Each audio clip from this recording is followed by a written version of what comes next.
지난 한 달 동안 저희는 예수사랑 초청잔치에 집중하였고 그 뒤에 전개되는 몇 가지 말씀을 드렸습니다. 그러다 보니 벌써 11월이 되었습니다.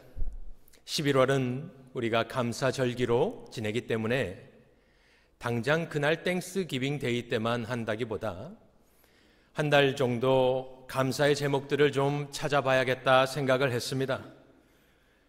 그런데 또 돌아오는 주 화요일 우리가 사는 미국에서는 대선이 있지 않습니까? 그래서 또 그 얘기를 안 할 수도 없고 그래서 생각을 좀 해보았습니다. 저는 뉴욕에서 살다 왔는데 뉴욕은 색깔이 뚜렷해서 이 간접 선거를 하기 때문에 아무리 투표를 해도 바뀌지 않습니다.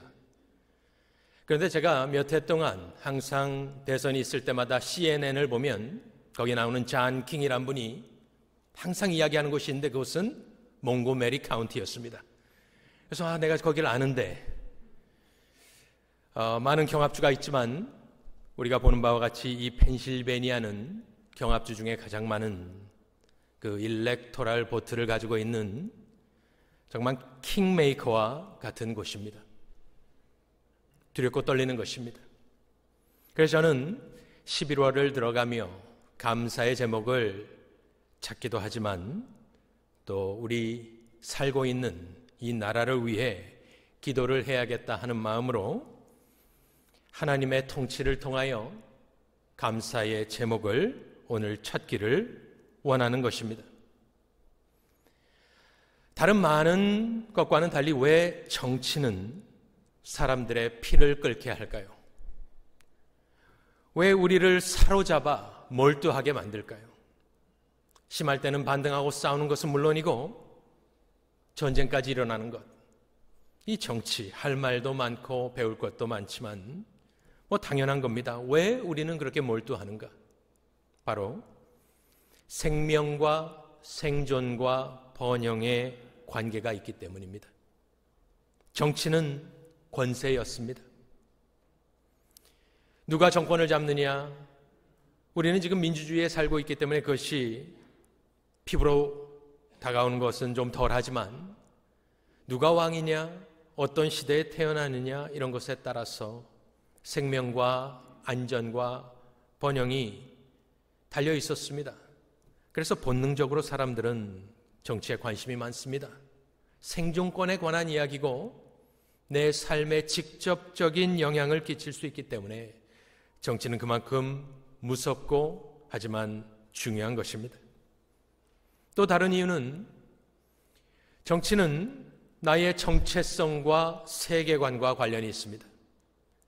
그래서 정치를 이야기하다 보면 내가 믿고 있는 것, 내가 중요하게 여기는 것이 다 드러나기 때문에 정치인이나 정책 이야기할 때 우리는 그것을 마치 나의 이야기를 하는 것으로 나에 대한 공격으로 받아들이게 됩니다. 그래서 쉽게 흥분하고 싸우게 되는 이유가 거기에 있는 것입니다. 하지만 저는 생각해 보았습니다. 왜 이렇게 정치는 다른 것과 다르게 우리를 흥분하게 하는가? 참 희한하다 생각을 하면서 그냥 나름대로 생각을 해 보았습니다. 그때 생각나는 것은 하나님의 형상이었습니다. 창세기 1장에 보면 하나님께서 우리를 당신의 형상대로 창조를 하시는데 하나님의 형상이 무엇이냐 여러 가지 해석할 수 있지만 창세기 1장에 나오는 형상은 통치입니다. 하나님이 이르시되 우리의 형상을 따라 사람을 만들고 모든 것을 다스리게 하자 하였습니다. 땅을 정복하라, 생육하고 번성하라, 그리고 마지막에 또 모든 생물을 다스리라. 그러니 우리는 영적 DNA 속에 하나님과 같이 무엇인가를 정복하고 통치하려는 성향이 있지 않겠습니까? 하나님을 왕으로 모시지 않는 사람들은 자기가 왕이고 누군가를 육체적으로 정복한다기보다는 어쨌든 다른 사람을 종으로 삼아 나의 왕국을 건설하려는 성향이 분명히 우리 타락한 인생의 DNA 속에, 영적 DNA 속에 있는 것이 아닐까 생각을 하였습니다. 몇 해 전부터 조국도 그렇고 미국도 그렇고 정치와 대선은 극과 극의 대립으로 우리를 두렵게 만듭니다. 둘 다 아닙니다. 또 누가 되어도 걱정입니다. 언제 이민 오셨는지 모르겠지만 지금 우리가 사는 이 미국은 이전에 생각하던 2차 대전 이후의 미국의 모습은 아닙니다. 어쩌다 이렇게 되었는가? 우리는 생각할 때마다 두렵고 우리 자녀들이 살아가야 될 미래는 어떠한 모습이겠는가? 너무나 두려움이 앞서는 이때에 저는 오늘 우리가 잠시 눈을 들어 하늘을 바라보기를 원하는 것입니다. 시편 103편 19절 여호와께서 그의 보좌를 하늘에 세우시고 그의 왕권으로 만유를 다스리신다.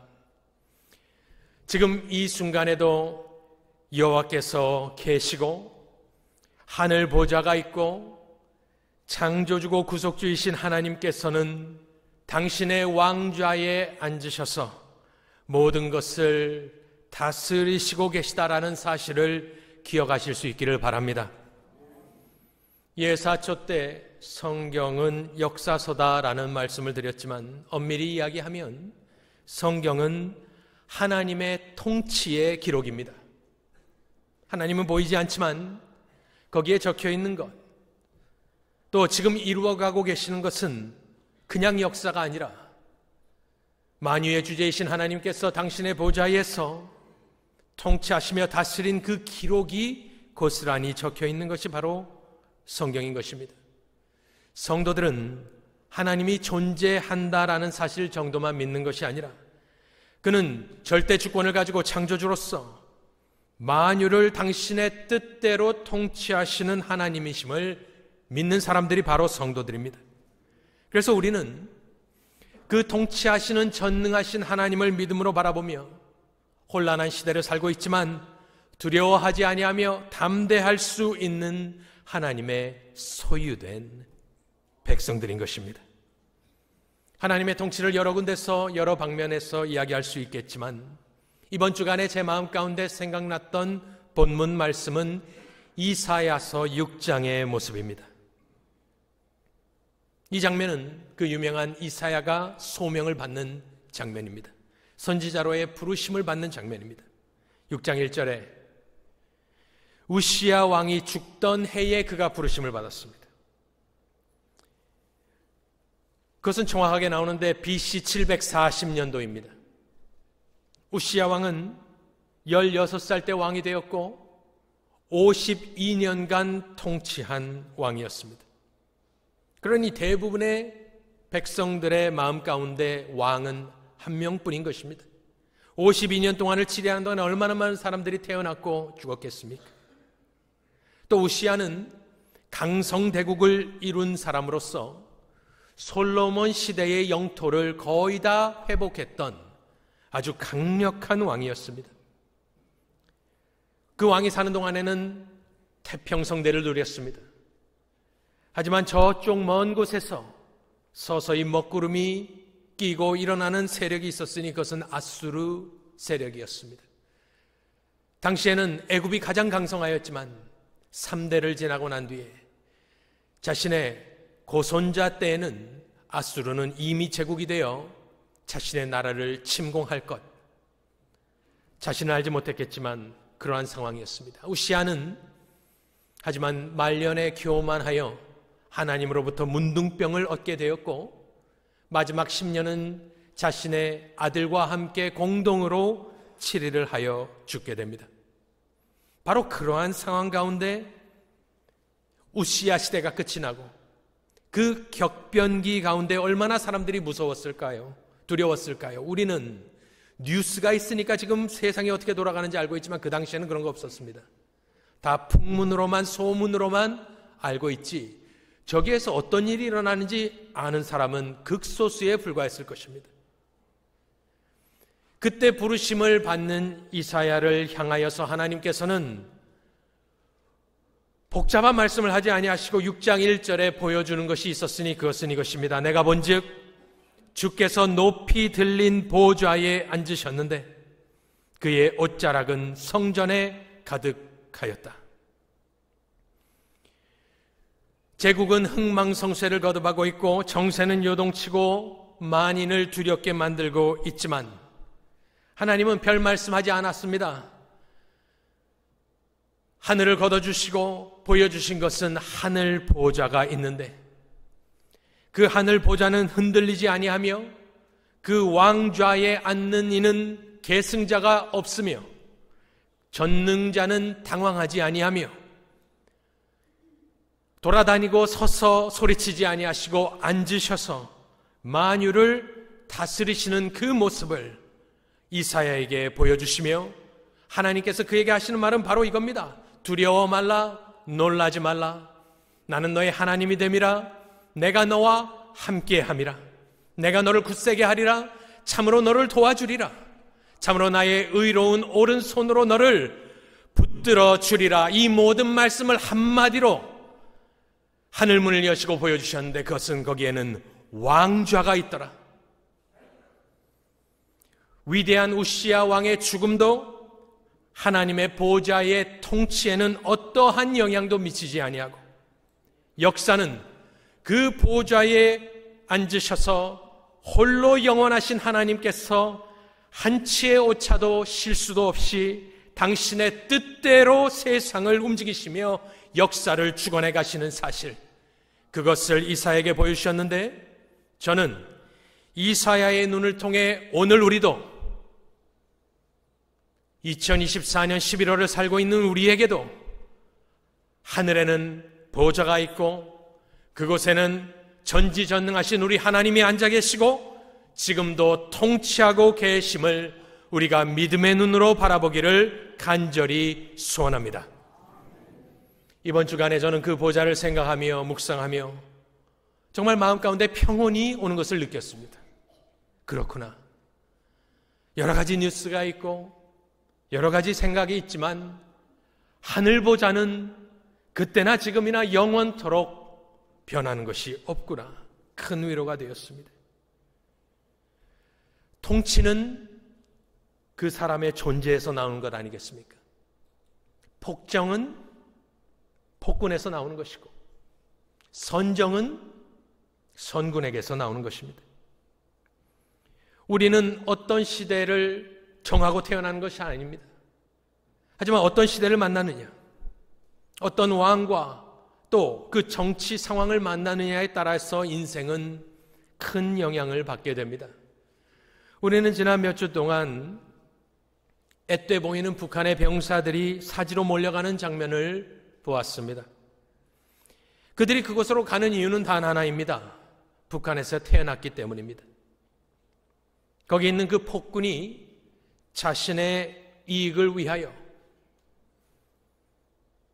참 운명의 장난과도 같이 수십 년 전에 고려인들을 동쪽에서 끌어다가 철도에 태우고 카자흐스탄 어디서 세운 뒤에 허허벌판에 우리 민족을 버리고 갔던 그 나라 사람들을 위하여 총알바지 되게 하기 위하여 가는 모습, 많은 사람들이 지금 안타까워하고 있고 또 그들은 가서 얼마나 많은 사람들을 죽이며 피눈물 나게 할 것인가. 또 그들이 전쟁의 경험이 있는 사람들이 다시 그 군부가 돌아와 동북아는 어떻게 될 것인가. 우리는 기도해야 될 줄로 믿습니다. 그렇다면 하나님의 통치는 어떠한 통치겠습니까? 선군이 선정을 한다면, 복군이 복정을 한다면 우리 하나님의 통치하심은 어떠한 통치이겠는가? 우리는 하나님의 통치에 안심할 수 있습니다. 왜냐하면 3절에 보니까 그의 본질은 거룩하고 거룩하고 거룩하시기 때문에 그의 통치는 거룩한 통치인 것입니다. 통치의 목적은 그의 영광인데 만군의 여호와여 그의 영광이 온 땅에 충만하도다. 그의 본질은 거룩하시고 그의 통치의 목적은 당신의 영광이기 때문에 또 성경에 나온 기록을 보면 우리 하나님은 폭군이 아닙니다. 이스라엘을 택하시고 얼마나 애원하시고 그들이 하나님께 돌아오기를 바라셨습니까? 안타까워하고 그리워하고 죄인을 부르시는 하나님, 우리 하나님은 선하시고 그 인자하심이 영원하신 하나님인 줄로 믿으시기를 바랍니다. 그의 통치가 상징적으로 이사야 11장에 나옵니다. 그때에 이리가 어린 양과 함께 살며 표범이 어린 염소와 함께 누우며 송아지와 어린 사자와 살찐 짐승이 함께 있어 어린아이에게 끌리며 암소와 곰이 함께 먹으며 그것들의 새끼가 함께 엎드리며 사자가 소처럼 풀을 먹을 것이며 젖 먹는 아이가 독사의 구멍에서 장난하며 젖된 어린아이가 독사의 굴에 손을 넣을 것이라. 내 거룩한 산 모든 곳에서 해됨도 없고 상함도 없을 것이니 이는 물이 바다를 덮음같이 여호와를 아는 지식이 세상에 충만할 것임이니라. 이 말씀을 문자적으로 이렇게 해석한다기보다는 이것은 메시아 시대를 예언하고 있는데, 메시아 시대는 이미 예수 안에서 임했고 방금 읽은 말씀도 이미 예수 안에서 원칙적으로는 다 이루어졌고 예수께서 재림하실 때 완전히 성취되는데, 하나님의 거룩하신 통치는 보신 바와 같이 안전하고 평화가 있고 평강이 넘치는 그러한 통치가 되는 것입니다. 그래서 우리는 기도할 때 그 하나님의 온유하시고 거룩하신 평화로운 통치가 이 땅에 속히 임하시기를 간절히 기도해야 될 줄로 믿습니다. 그렇게 평화로운 통치, 또 그 목적은 주의 영광.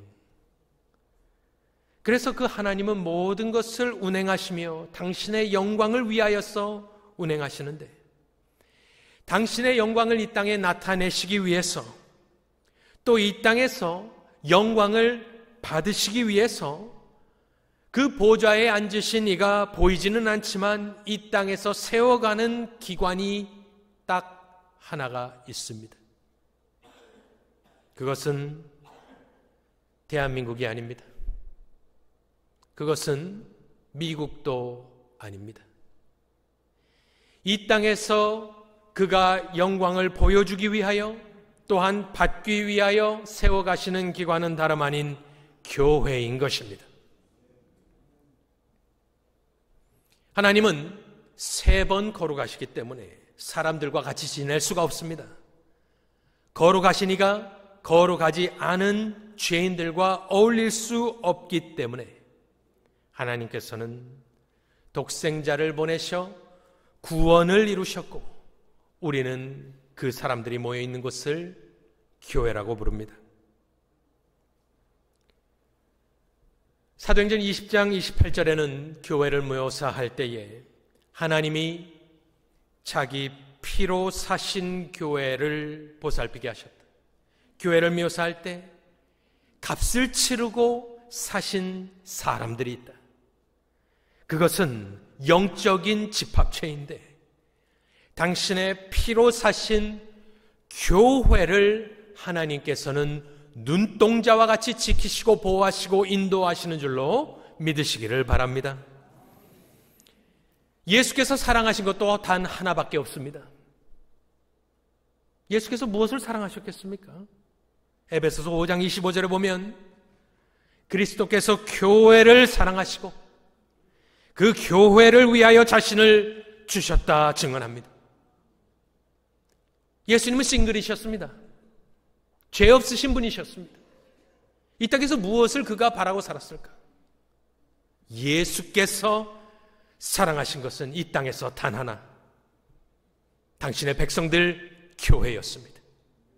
그리고 그 교회를 위하여 당신의 생명을 바쳤고, 그것은 사도행전에서는 하나님의 피로 사신 교회다.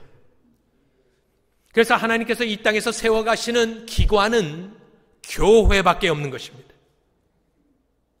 정치도 중요하고 나라도 중요합니다. 안 중요하다는 것이 아닙니다. 하지만 하나님의 관심사는 이 땅의 교회인 것입니다. 우리는 두려워하고 이 세상이 어떻게 될 것인가? 하나님의 관심사는 교회. 왜요? 우리가 자녀들 학예회에 가서 많은 아이들이 뛰어놀지만 우리의 눈동자는 어디를 보고 있습니까? 남의 아이들 쫓아다니지 않습니다. 내 아이, 내 손주만 보이지 않습니까? 우리 하나님도 당신의 백성이 있는데 그것은 하나님께로부터 난 자들이기 때문에, 하나님의 자녀이기 때문에 하나님이 바라보고 있는 곳은 바로 저와 여러분 교회를 바라보고 있는 줄로 믿으시길 바랍니다. 하나님의 관심사이기 때문에 그렇습니다. 말 많고 탈 많은 교회, 죄인들이 모여 살아가는 교회, 세상 사람들이 봤을 때는 노티스할 정도도 아닌 사람들, 영광이 없는 곳, 하지만 당신은 당신의 독생자의 핏값으로 사셨기 때문에, 혈통으로나 육정으로나 사람의 뜻으로 나지 아니한 사람들이기 때문에 하나님은 지금도 저와 여러분, 우리 교회를 바라보시고 사랑하시고 안타까워하시고 하지만 보호하시고 인도하시는 곳, 하나님의 눈동자가 머무는 곳 교회인 줄로 믿으시기 바랍니다. 세상의 제국은 역사를 보면 다 사라지지만 하나님께서는 딱 교회를 향하여서만 두 가지 예언과 말씀을 주셨습니다. 마태복음 16장 18절에 보면 내가 세우리니 이기지 못하리라. 이 땅에서 보좌에 앉으신 이가 그 전능하신 하나님이 세워가는 것은 교회밖에 없는 것입니다. 그리고 음부의 권세가 이기지 못한다라는 약속과 보호의 예언을 주신 것은 교회밖에 없고 세상 끝날까지 너희와 함께 하겠다는 약속도 교회에게만 주신 것입니다. 그 사실을 놓치면 안 됩니다. 대선이 어떻게 흘러가든 참여해야 되고 중요하고 기도해야 하지만 우리 하나님은 독생자의 핏값으로 사신 당신의 교회를 사랑하고 그의 눈동자는 지금 우리를 보고 있는 것입니다. 이 땅에 누가 보좌에 앉으신 이에게 영광을 돌려드리고 있습니까? 제국이 그렇게 했습니까? 왕들이 그렇게 했습니까? 총리들이 그렇게 했습니까? 나라가 그렇게 했습니까? 아닙니다. 연약해 보이지만 오직 핏값으로 사신받은 성도들이 하나님을 예배하며 영광을 돌려드리기 때문에 하나님의 관심사는 그곳에 있는 것입니다. 웨스트민스터 신앙고백서는 1643년도부터 1647년도 영국의 시빌 워 가운데 전쟁 중에 쓰여진 기록입니다. 전쟁 중에 썼습니다. 그런데 거기서 하나님의 섭리를 이야기하면서 우리 신앙 선배들이 뭐라고 써놨느냐, 하나님이 어떻게 섭리하시느냐, 모든 것을 이끌어 가시는데 그 섭리의 중심에는 교회가 있다. 가장 특별한 방법으로 자신의 교회를 돌보시고 모든 일을 교회에 유익하도록 처리하신다. 하나님이 세상의 모든 것을 주관하시면서 끌고 가실 때에 인생을 주관하시고 보이지 않지만 이 역사를 이끌어 가시는 그 중심에는 당신의 교회를 위하여 모든 것을 처리하시며 이끌어 가신 줄로 믿으시며 기도하시며 그 하늘의 뜻이 이 땅에 이루어지시기를 간절히 소원하시는 복된 성도님들 되시기를 바랍니다. 마지막으로 이번 주 가운데 저는 보좌도 생각해 봤고 통치도 하나님의 주권도 교회도 하나님의 관심사도 다 생각을 해보았습니다. 어느 정도 평안이 임했습니다. 그런데 결국에 마지막 질문은 무엇이었느냐? 다 좋습니다. 하지만 나는 What about me? 보호자도 좋고 통치도 좋고 하나님 다스림도 좋고 교회도 좋고 다 좋은데 나는 어쩌란 말이냐? 그렇게 생각을 하고 있는데 이번 주 중에 온라인 버전이지만 뉴욕타임즈에 일면에 사진 한 장이 게재되었습니다. 혹시 보신 분이 있는지 모르겠습니다. 인플레이션에 대해서 이야기하는 그런 아티클인데 사진이 어쨌든 일면에 크게 나와 있는데 딱 보니까 알아보겠더라고요. 한국 여자입니다. 저 유니폼 아는 유니폼인데. 그리고 딱 눌러보니까 우리가 잘 아는 ABC 중에 하나와 관계되는 마트에서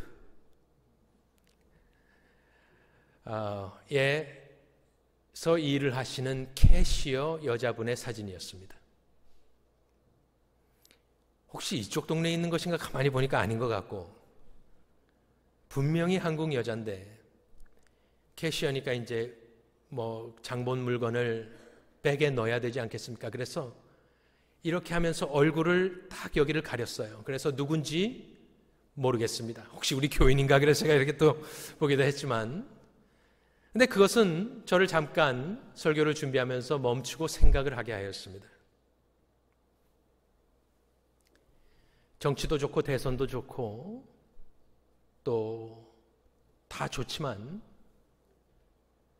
대부분의 우리들은 2024년 필라델피아 지역에 이름 모를 얼굴 없는 이민자로 살아가고 있습니다. 솔직히 정치도 잘 모르겠고 중요한 건 알겠는데 정책도 잘 모르겠고 중요하지만 중요하지 않은 것 같습니다. 또 내일이면 여기 계신 많은 분들은 일터로 나가실 것입니다. 제가 많이 신방을 한 것은 아니지만 그래도 하려고 애를 쓰는 사람입니다. 그런데 우리 성도들 이렇게 사업터에 가보고 하면 참 안타까울 때가 많이 있습니다. 우리는 한국에 사는 사람들이 아닙니다. 그죠? 이민 와서 비즈니스 하고 일하고 그냥 건강히 돈 벌고 우리 자녀 잘 키우고 교회 섬기고 하는 그냥 이름 없는 얼굴 없는 이민자들입니다.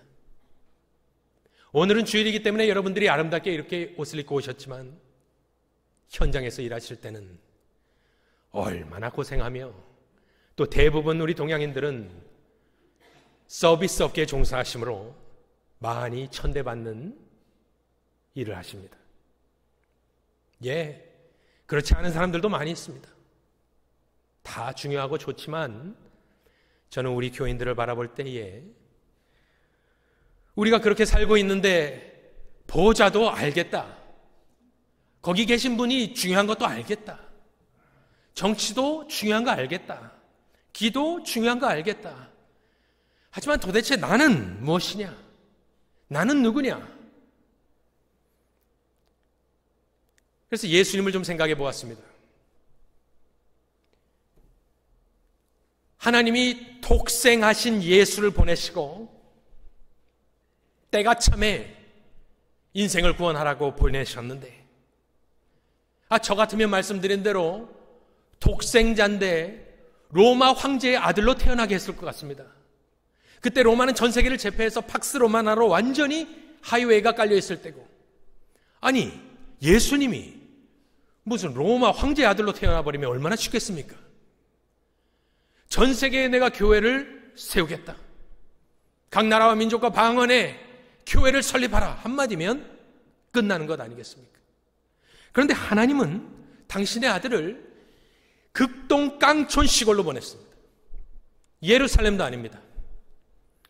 어디 시골로 보내셨습니다. 부잣집도 아닙니다. 학벌 있었습니까?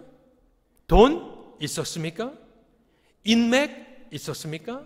12제자가 있었는데 마태만 CPA 정도. 그나마 돈 있는 사람 마태. 나머지 좀 피시 비즈니스 하시고 나머지는 뭐 하는지 몰라요. 12명 예수님이 쫓아다니는데 밥 먹여주기도 힘든 사람들이에요. 커넥션 없습니다. 3년 뛰고 처형당했습니다. 인간적으로 이야기하면. 그러니 아들의 입장에서 원망할 수도 있지 않았겠습니까? 하나님, 내가 당신의 뜻에 순종하여 그 뜻을 이루어 드리려고 왔는데 이거 너무 피곤합니다. 그런데 하나님은 그렇게 하지 않으셨습니다. 그런데 결과적으로는 그쪽 팔레스타인 지방에 살고 어쨌든 그 미션을 성취하신 예수님은 하나님께 엄청난 영광을 돌려드렸습니다. 쉽게 얘기하면 효자입니다. 하나님이 도와준 거 하나도 없습니다. 뭐 돈을 주셨어요. 커넥션을 주셨어요. 학식을 주셨어요. 뭐 아무것도 없는데. 그런데 예수님은 마지막에 뭘 하셨느냐? 난 다 이루었다 하셨습니다. 인간적으로 봤을 때는 나는 왜 이렇게 태어났는가? 나는 왜 이렇게 고생하는 부모를 잘못 만나 이렇게 내가 고생하고 있다. 내가 누구와 잘못돼서 이렇게 되었다. 그런데 예수님은 다 이루셨다니까요. 왜요? 하나님이 도와주셨기 때문에 그래요. 인간적으로 봤을 땐 도와주지 않았지만 하나님이 도와주셨기 때문에. 이렇게 하신 이유는 하나님이 당신의 영광을 다른 자에게 주시지 않으시려고 그랬던 것 같습니다. 하나님이 하셨다라는 말씀을 들어야 되기 때문에 인간적으로 봤을 때 하나님의 아들도 아무것도 없이 살았다는 거예요. 그래서 그분이 예수께서 죽기 전날 하신 말씀이 있습니다. 당신의 미션을 수행하시다가 죽기 전날 있었던 일을 잠깐 보여드리겠습니다. 요한복음 16장에 나오는 말인데 이제 그 다음 날이면 잡혀 죽습니다. 16장 31절. 예수께서 대답하시되 이제는 너희가 믿느냐? 보라, 너희가 다 각각 제 곳으로 흩어지고. 이것이 무슨 말씀이냐면 이 말이 끝나면 너희들은 다 나를 배신하고 떠날 것이다.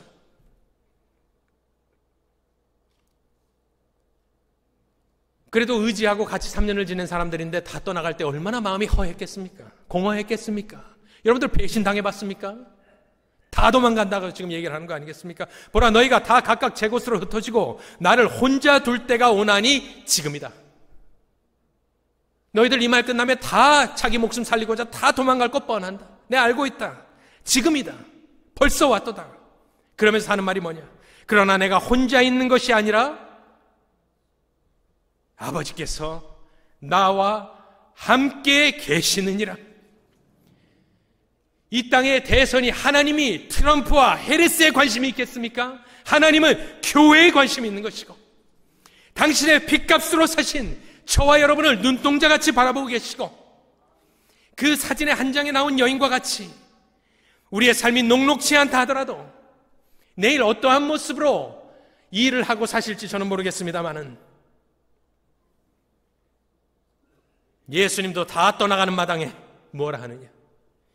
내가 혼자 있는 것이 아니라 아버지께서, 그 아버지는 하늘 보좌에 앉으신 아버지인데 그 아버지께서 나와 함께 계시느니라. 이 말씀을 기억하고 내일 삶의 현장으로 들어가시길 바랍니다. 하나님 보시기에 저와 여러분은 존귀한 사람으로서 주의 아들의 목숨과 맞바뀌어진 사람이 저와 여러분으로서 하나님의 관심사는 하나님의 자녀이신 여러분인 줄로 믿으시고 용기를 가지고 살아가시기 바랍니다. 우리가 천국을 바꿀 수 없고 이민자로서 할 수 있는 것이 많이 없지만 살아계신 하나님은 저와 여러분을 사랑하시고 바라보고 계시고 인도하시고 보호하시고 계신 줄로 믿으시며 33절을 보면 이것을 너희에게 이르는 것은 너희로 내 안에서 평안을 누리게 하려 함이라. 참 예수님은 좋으신 분이에요. 도망가는 제자들을 향해서 나는 너희들이 평강을 누리길 원한다. 그 평강은 로마 제국에 있는 것이 아니다. 내 안에 있다.